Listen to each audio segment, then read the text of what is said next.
Rush Cyberfunk is a skating action game from Team Reptile, a company I wasn't too familiar with, but looking at their releases, it's quite clear their inspiration is Sega's Jet Set Radio franchise, which have some of my favorite games from my childhood, especially Jet Set Radio Future. Seeing as I'm a huge fan of the JSR games, and the fact the last entry was released way back in 2002, when I found out a spiritual successor was coming, and you could choose between roller skating, skateboarding, and riding a bike, I had high hopes.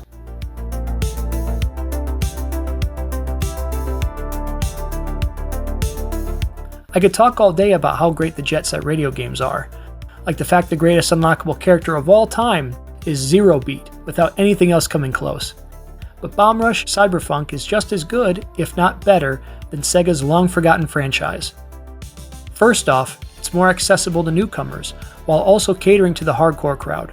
The issues I had with Jet Set Radio Future are mostly gone in this game.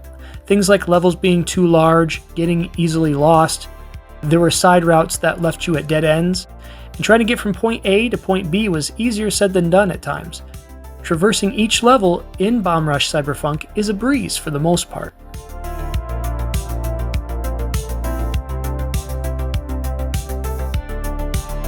Speaking of the levels, they are designed like they were the love child of Jet Set Radio and Tony Hawk's Pro Skater, a perfect marriage of the best things from both games. It's appealing with its beautiful cel-shaded graphics, and the levels are fundamentally fun to skate, even after the game's completion. That's due in no small part to where the rails, poles, and billboards are placed.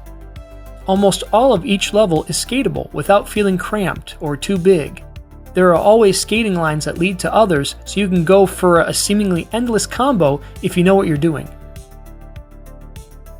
And the soundtrack might be the game's biggest strength.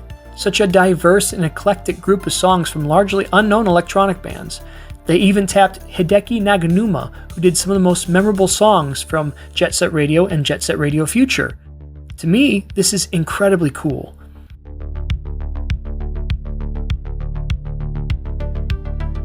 Believe it or not, the story is a high point for the game.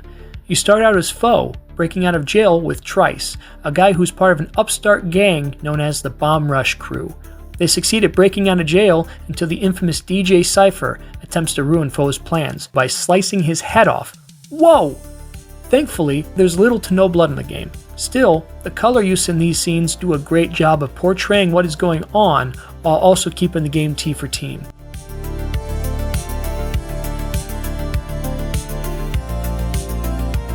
Once Foe gets a new cybernetic head, he seeks to get his original head back and regain memories along the way. The mission is to spray graffiti across the 5 boroughs of the game, areas in which you must challenge the native crews there after spraying over enough of their graffiti. After every battle, Foe, now renamed Red, starts remembering pieces of the past that slowly start to reveal what happened before his death through trippy dream sequences that harken back to the final level of Jet Set Radio Future. Having more levels that look like this are always welcome. I feel like I'm getting a contact high just looking at it. The only thing that stands in their way from going all city after beating all the rival gangs is DJ Cypher and Project Algo. I won't spoil the rest of the story, but if anything you are seeing or hearing seems appealing, then Bomb Rush Cyberfunk might be for you.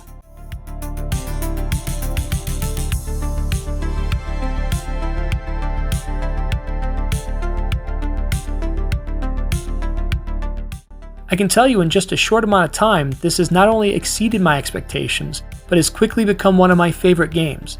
This game comes highly recommended. There's also an Xbox Series X and Nintendo Switch port. If you buy the Switch version, make sure to go into the settings and unleash the beast. You'll thank me later.